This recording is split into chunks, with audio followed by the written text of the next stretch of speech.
Good morning, friends. Morning. Welcome to our online streaming participants. And we also have the pleasure of Karen Stars, our friend from Truth or Consequences, joining us here in the meditation room at Lotus Center. As we continue our exploration of the six perfections in general and the perfection of concentration in particular, I think it's beneficial for us to remind ourselves of one of our objectives of meditation, or a potential accomplishment of meditation. Ultimately, meditation is a means for us to increase our familiarity with an object, usually an object of virtue. And as we become increasingly familiar with an object through meditation, we will come to know that object, to know it as well as we can know anything.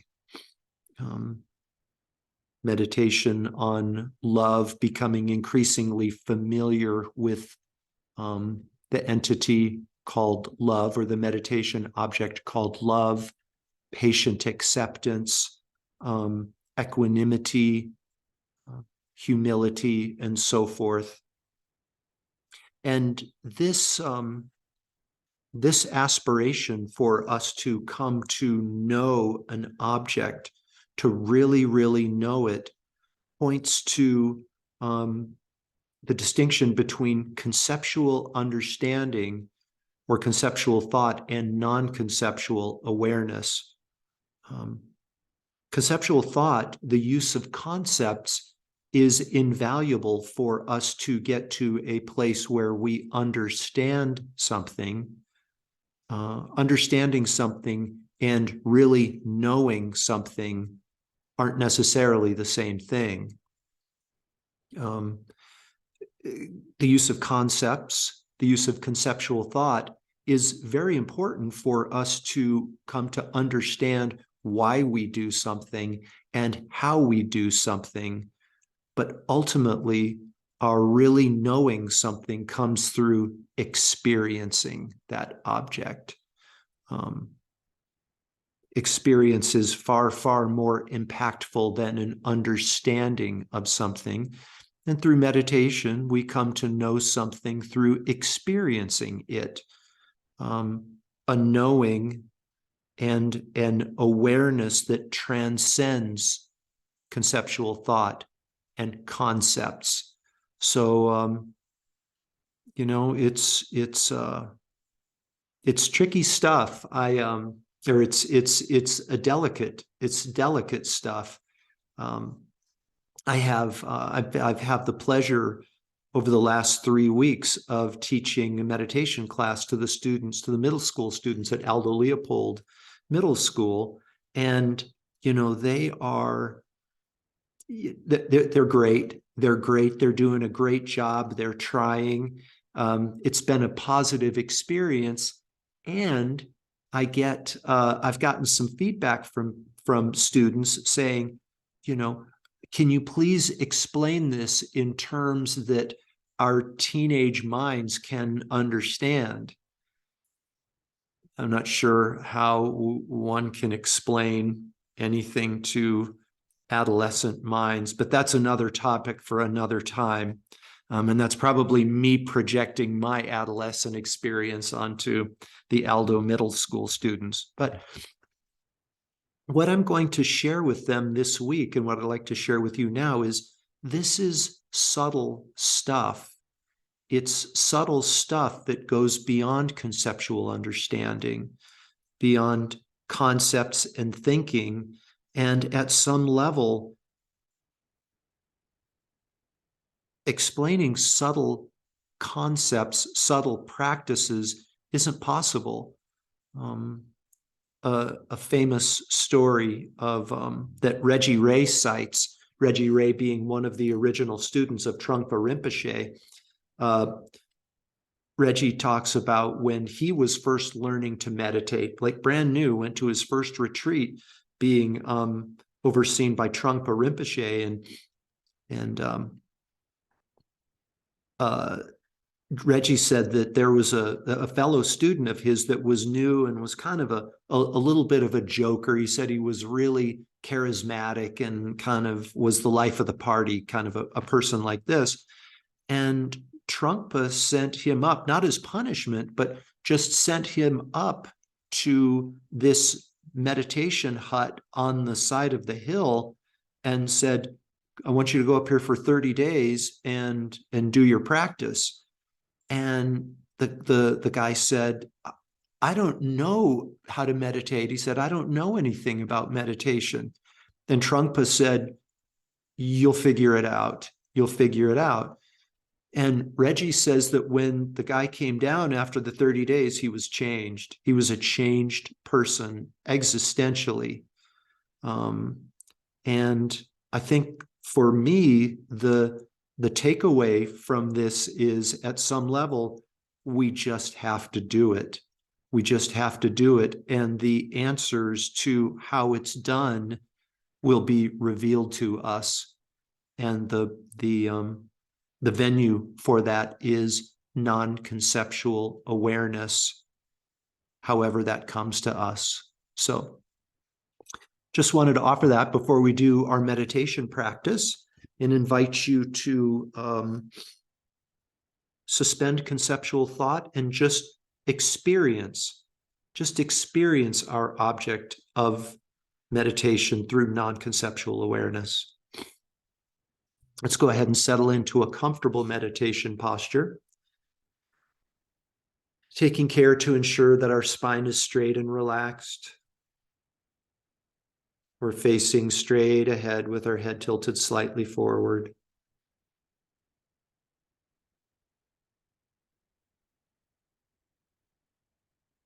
Using whichever method you find most effective, please allow both your physical body and your mind to start to settle and rest, to become quiet and still.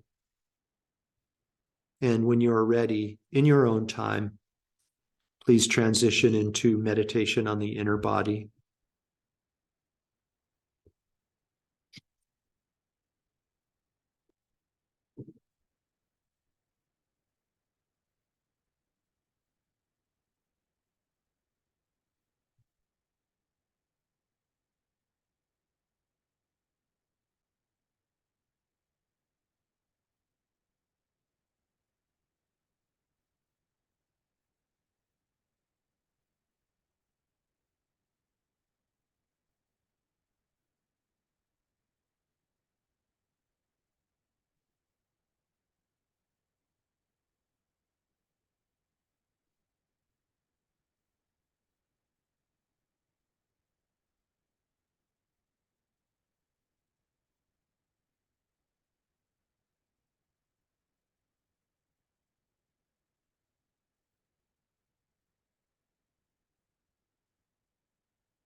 And important, profound insight from meditation on the inner body is that your body and mind are not separate.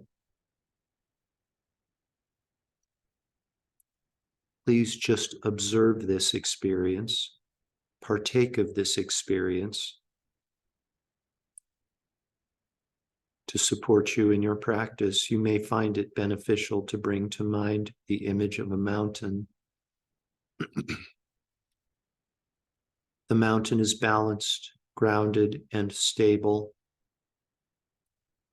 Because the mountain has consciousness, you can know that all it does day after day, year after year, century after century is observe silently. Snow may fall on the mountain, accumulate, and then disappear. A nearby river may rise and then recede. Leaves may appear on the branches of a nearby tree, change color, fall to the ground, and then after a while, more leaves may appear on the branches. The mountain simply observes silently. No judgment, no praise, no blame, no labeling, no speculation.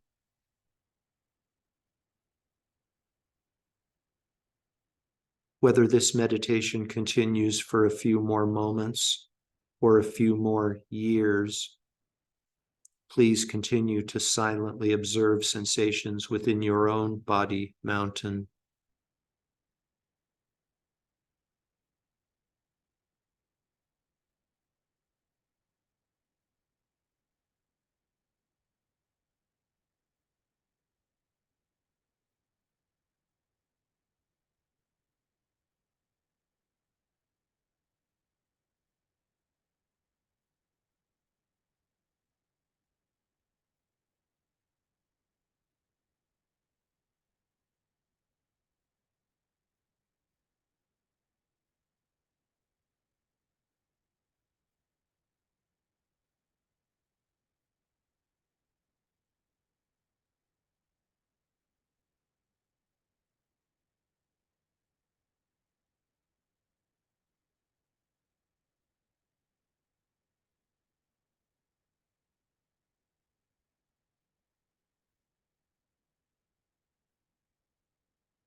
body, mind, mountain, self, other are all interconnected.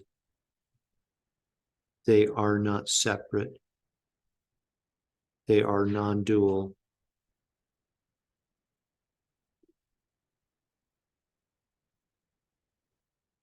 Please come to know this truth better than you know anything in your life.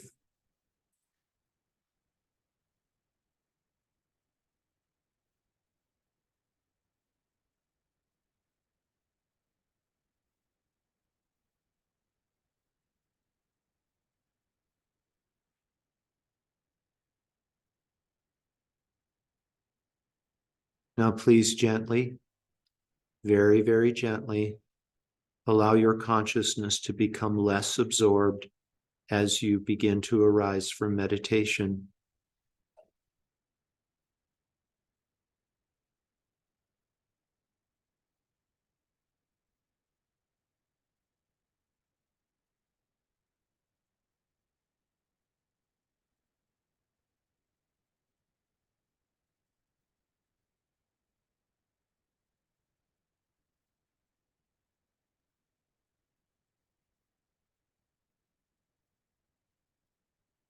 We dedicate all of the merit from this morning's meditation and Dharma talk to world peace.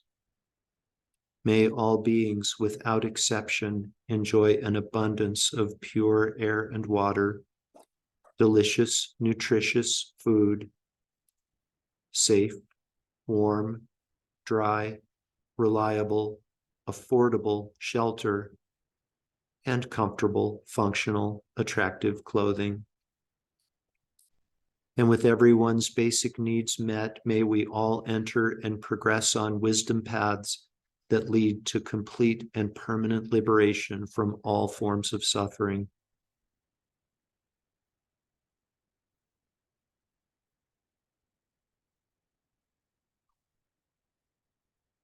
Completely fill up your belly and lungs with air, and when you're ready, you can open your eyes and bring your meditation to an end.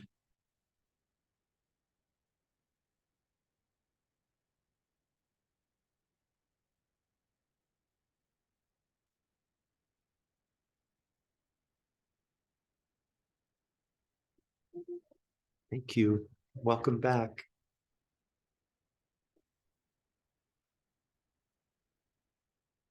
So I want to read just a little bit in the remaining 5 minutes that we have this morning. I want to read just a little bit more from Joyful Path of Good Fortune on the perfection of concentration, also known as the perfection of mental stabilization.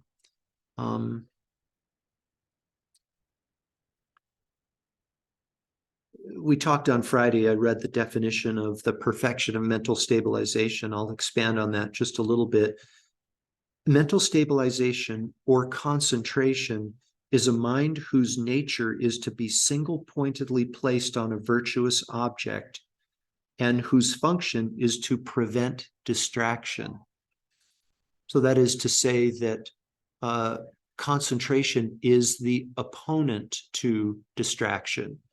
Remember, we spoke about opponents, about various states of mind and their opponents. The opponent to aversion is patient acceptance. The opponent to attachment is wisdom realizing impermanence. The opponent to miserliness is generosity. And here, the opponent to distraction is concentration. Geshe Kelsang continues, mental stabilization practiced with a bodhicitta motivation is a perfection of mental stabilization. So that is to say that there is a distinction between concentration and the perfection of concentration. The perfection of concentration occurs based on our intention, based on our intention for achieving mental stabilization. One intention for developing concentration and perfecting it, air quotes around perfection. One motivation might be so that we can perform better at our job, right? So we can do better at our job, maybe even get a promotion as a result of our doing a better job, which in turn may result from improved concentration. Another motivation might be for us to experience peace, for us to experience inner peace. A concentrated mind, a mind that focuses on a single object, single pointedly, is a source of peace, is a source of inner peace for us. That might be a motivation for us to engage in the practice of concentration. The perfection of concentration comes with a bodhicitta motivation. And remember, a bodhicitta motivation is one that is carried by a bodhisattva, one who aspires to become a better person and perhaps even attain complete enlightenment for the benefit of all living beings without exception. So, our discussion and contemplation of and practice of concentration within this context of the six perfections is about benefiting everyone in the world, friends, enemies, and strangers, by coming to a point where our concentration is single-pointed all the time. We're doing it for everyone, not just ourselves, not for worldly attainments, but on behalf of, we're almost like a messenger, if you will, or a trainee on behalf of all sentient beings in the world. As I deepen and perfect my concentration, my stabilization, I heal everyone in the world. So that's my motivation, is for healing and benefiting everyone in the world. And when that selfless intention is manifest, there's no higher intention, there's no higher motivation, and there's no more beautiful motivation, I would submit.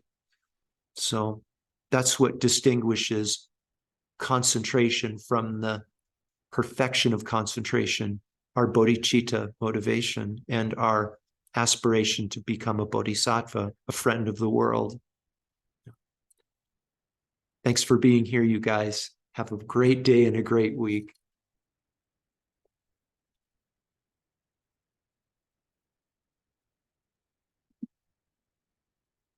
Thank you, Jeff. You're most welcome. Thanks, you guys.